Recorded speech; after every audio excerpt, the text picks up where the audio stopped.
Welcome back to the deep dive. Today, we are taking a full plunge into a topic that, well, I think is often incredibly misunderstood: carbohydrates. It really is. Most people just think diet, energy. But biochemically, there's so much more.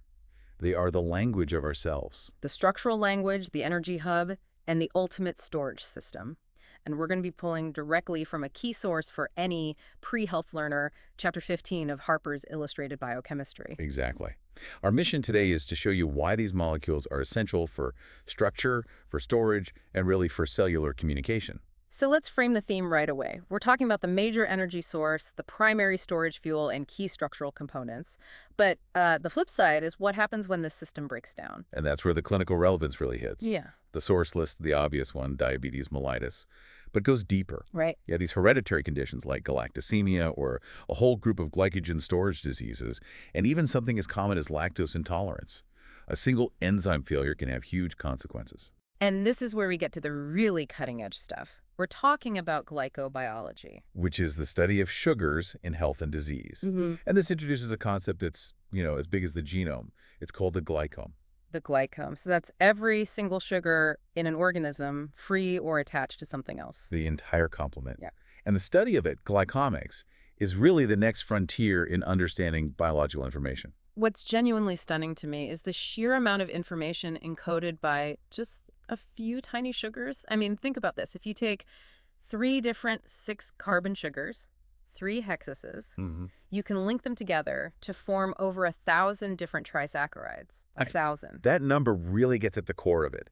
DNA has one way to link its bases. Proteins have one way to link amino acids. But sugars can link in different ways, different places, different shapes. All of that variation is data. It's biological information. So to unpack all that complexity, we have to start with the basics. Chemically speaking, what is a carbohydrate? Well, the foundational definition is that they're aldehyde or ketone derivatives of polyhydric alcohols. Okay, let's break that down. Polyhydric alcohol just means a carbon chain with lots of hydroxyl or OH groups. Exactly. And then you have either an aldehyde group, which makes it an aldose, or a ketone group, which makes it a ketose. And the easiest way to classify them from there is just by size, right? How many units are chained together? Precisely. We start at the bottom with monosaccharides, the simple sugars. You can't break them down any further. And those are categorized by what? Carbon count. Carbon count, yeah. Trioses have 3 carbons, pentoses have 5, hexases like glucose have 6. And then you also classify them by that functional group we just mentioned, aldose or ketose. So glucose would be an aldehexose. Perfect. An aldehyde sugar with 6 carbons. And our source material makes a really important clinical point right here about a specific type of monosaccharide, the sugar alcohols or polyols. Yes. This is where the aldehyde or ketone group gets reduced to an alcohol. And the key thing for you to know is that they are very poorly absorbed by the gut. Which is why you see them in things like diet foods. That's it. You get about half the energy of a normal sugar, so they're used in foods for weight reduction or for diabetics. Okay, so going up in size from 1 unit, we get disaccharides, 2 units linked together. Which includes your everyday sugars like lactose from milk or sucrose, which is table sugar. And then oligosaccharides. That's 3 to 10 units. And a crucial point here is that most of these are not digested by human enzymes. They just pass through. And finally, the giants, the polysaccharides. More than 10 units chained together like the starches we eat. Right. And for anyone in health sciences, you have to connect this chemistry to what it means for the body. Some polysaccharides, like cellulose, are called non-starch polysaccharides. Because we can't digest them. Exactly. Our enzymes can't break their specific chemical bonds, so they pass through the system and become the major component of what we call dietary fiber. It's a direct functional outcome of a chemical inability. All right, let's zoom in on the absolute star player in that monosaccharide group, glucose. Why is it so important? Its role is it's central. Almost all the carbohydrate you eat gets broken down and absorbed as glucose. It is the major metabolic fuel for most mammals. It's what powers us. It literally fuels us. It's the universal fuel for a fetus. And beyond just being fuel, glucose is the starting point, the precursor, for synthesizing all the other carbohydrates your body needs. Glycogen, ribose, galactose, you name it. So with that much importance, its structure must really matter. We can draw it as a straight chain, but that's not what it actually looks like in the body, is it? No, not at all. The straight chain is useful on paper, but in solution, glucose is much more stable when it forms a ring, a cyclic structure. Specifically, the six-membered ring, the chair form. That's the one. It's thermodynamically favored. The aldehyde group reacts with a hydroxyl group further down the chain, and boom, you get a stable ring. Okay, this brings us to the really dense part, isomerism. Glucose has 4 asymmetric carbons, which means there are 16 possible isomers. And these tiny differences dictate everything. They really do. Your enzymes are incredibly specific. Let's start with the first distinction, D and L isomerism. Right. This is about stereochemistry or its handedness. Mm-hmm. The D or L label is determined by the orientation of the hydroxyl group on the carbon that's furthest from the main aldehyde or ketone group. For glucose, that's carbon 5. And the key takeaway is that our bodies are built for one type. Overwhelmingly. Yeah. Almost all the monosaccharides in nature and the ones our enzymes are designed to work with are D sugars. Our cellular machinery is basically right-handed, you could say. And that's totally separate from optical activity, right? How the molecule rotates light. This is a point of classic confusion. Totally separate. Optical activity is just a physical property.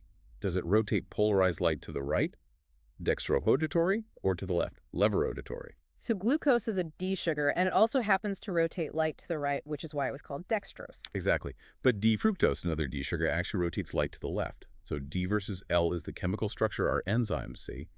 The optical activity is just a consequence of that structure. They don't always align. Okay, next up is probably the most critical difference for function, the alpha and beta anomers. This is isomerism just of one specific carbon, right? Just at the anomeric carbon, C1 for glucose. This tiny flip in orientation it has monumental biological importance. Because when you dissolve crystalline glucose, it doesn't stay in one form. Correct. It settles into a mixture, about 38% alpha and 62% beta. And this little difference is everything, because our ability to digest a huge polysaccharide comes down to which anomer linkage was used to build it. Which brings us to our last key difference, epimers. These are isomers that differ at just one other single carbon. Yep. Think of them as almost identical. The two key epimers you really need to know are mannose, which is a C2 epimer of glucose. So it only differs from glucose at carbon 2. That's it. And galactose, which is a C4 epimer of glucose. That single carbon difference is enough for your cells to treat them as completely different molecules. Okay, one final chemical point here with huge clinical relevance, that aldose-ketose difference. Right. Aldoses like glucose are called reducing sugars. This chemical property, their ability to reduce an alkaline copper solution, is actually the basis for the old, simple test for glucose in urine. A classic sign of poorly controlled diabetes. Exactly. It's a direct chemical test for a metabolic problem. So beyond glucose, the body needs a whole bunch of other monosaccharides for very specialized jobs. Absolutely. Let's start with the pentoses, the 5-carbon sugars. Ribose is everywhere. But not for fuel. Not for fuel, no. It's a structural component. It's in our nucleic acids, RNA specifically, and it's essential for coenzymes like ATP and NAD. It's all about information and energy transfer. Then you have others, like ribulose, which is an intermediate in a metabolic pathway. The pentose phosphate pathway. And then there's L-xylulose, which is interesting mainly because its presence in urine is the sign for a specific genetic condition, essential pentosuria. What about the other big hexases, fructose and galactose? They seem to come with their own clinical warnings. They do. Fructose gets metabolized pretty easily, either into glucose or directly into the glycolysis pathway. But the clinical note is for hereditary fructose intolerance. Fructose builds up and causes hypoglycemia. A dangerous drop in blood sugar. And for galactose, it's a similar story. It's metabolized to glucose, and it's vital for the mammary gland to make lactose. But if you can't metabolize it... You get hereditary galactosemia. The buildup is toxic and famously leads to the formation of cataracts. Then there's mannose, the other epimer, which is mainly a component of glycoproteins. And these simple sugars rarely just float around alone. They link up, and that linkage is another layer of information. Let's talk about glycosides. A glycoside is just what you get when the anomeric carbon's hydroxyl group condenses with another compound. If that second thing is also a hydroxyl group, you get an O-glycosidic bond. Like in polysaccharide. Exactly. But if the second group is an amine, you get an N-glycosidic bond, like the one that holds the adenine base to the ribose sugar in ATP. It's a critical bond. The source also highlights a really powerful clinical example here, the cardiac glycosides. Like digitalis, these are fascinating. They contain a steroid as the non-sugar part, the aglycone. And what they do is inhibit the sodium-potassium pump, the NACA ATPase, in cell membranes. Which is why they're used as heart medication. Just amazing that a sugar-containing compound can hijack such a fundamental cellular machine. That's the power of specific molecular shapes. We also see modified sugars, like deoxysugars, think deoxyribose in DNA and amino sugars. Or hexosamines. Right. These are crucial building blocks. Things like D-glucosamine and D-galactosamine are essential components of connective tissue in molecules like hyaluronic acid. Okay, let's scale up to the disaccharides we actually eat. The most famous is probably lactose, galactosyl glucose. It's the sugar in milk.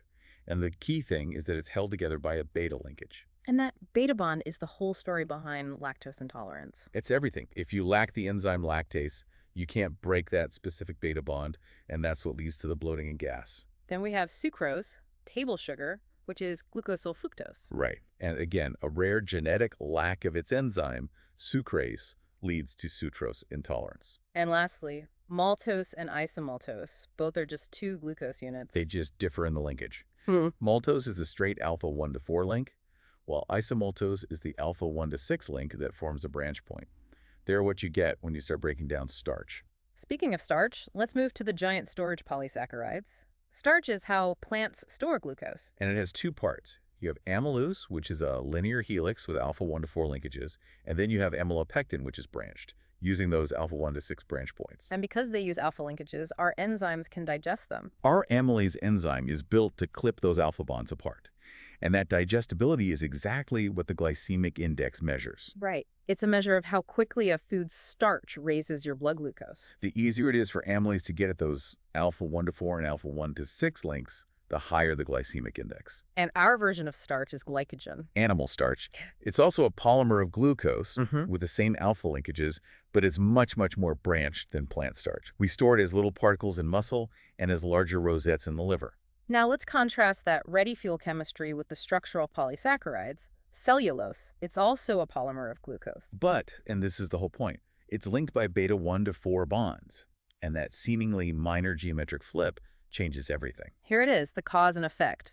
Mammals don't have an enzyme that can break that beta 1 to 4 bond. We can't. We just can't digest it. So it passes straight through our system, and that's what makes it the main component of dietary fiber. That one tiny bond defines its entire biological role for us. And there are others, like TIT in insect exoskeletons or inulin, a fructose polymer. And inulin is cool because since we can't digest it at all, it's used clinically to measure kidney filtration rate. It goes in and comes out without being touched. Okay, we've saved the most information-rich molecules for last, the complex carbohydrates. This is where sugars are attached to other things, like proteins. And this brings us right back to the cutting edge. Let's start with glycosaminoglycans, or GAGs. These are complex sugar units attached to protein cores, and they form molecules called proteoglycans. Which make up the ground substance of connective tissue. What do they actually do? Their main job is cushioning and lubrication. GAGs are loaded with hydroxyl groups and negative charges, so they attract and hold on to enormous amounts of water. So they create a kind of resilient, water-filled gel. Exactly, like a sponge that can resist huge compressive forces. Think of hyaluronic acid in your joints or chondroitin sulfate in cartilage. And then we have glycoproteins. These are proteins with oligosaccharide chains attached, the cell communicators. They are. The chains have hexacers, acetylhexasamines, and a really important class of 9-carbon sugars called sialic acids. Like N-acetylneurominic acid. That's the most common one. And these sialic acids are usually found at the very end of the sugar chain, sticking out, which makes them perfect for cell recognition. And where do we find all these sugar tags? They are critical parts of our cell membranes. They form the glycocalyx, which is like a sugar coat on the outside surface of the plasma membrane. It's how your cells identify each other. Glycophorin in red blood cells is the classic example, right? It is. It's a protein that spans the whole membrane, but all of its carbohydrate chains are attached to the part that faces outside the cell. It's a perfect design to present those sugar sequences to the outside world for signaling and recognition. This really reinforces the big picture. Which is that these oligosaccharide chains are encoding specific biological information. Based on their sugars, their sequence, and those subtle linkages we've been talking about, they are the ID badge of the cell. That was an incredible dive into the specifics. Let's try to recap the most important takeaways for everyone listening. First, just the sheer diversity. Carbohydrates aren't just one thing. They range from simple immediate fuel like glucose to these incredibly complex informational and structural molecules like GAGs. Second, glucose is the undisputed king, the central metabolic hub. It's our blood sugar, ready to be used, converted, or stored away compactly as glycogen. Third, that subtle chemistry is everything. Isomerism, the D versus L, the alpha versus beta, the epimers, it all dictates enzyme specificity and defines the biological fate of the molecule. And finally, those complex carbohydrates are essential for encoding biological information. They give tissues structure, lubrication, and form the unique sugar sequences on cell surfaces that allow for cell-to-cell recognition. And I think the final provocative thought here is about the power of that specificity. We've just spent this whole deep dive on how biological systems rely on exact geometry. Just consider that one difference. The alpha versus the beta linkage. Yeah. Exactly.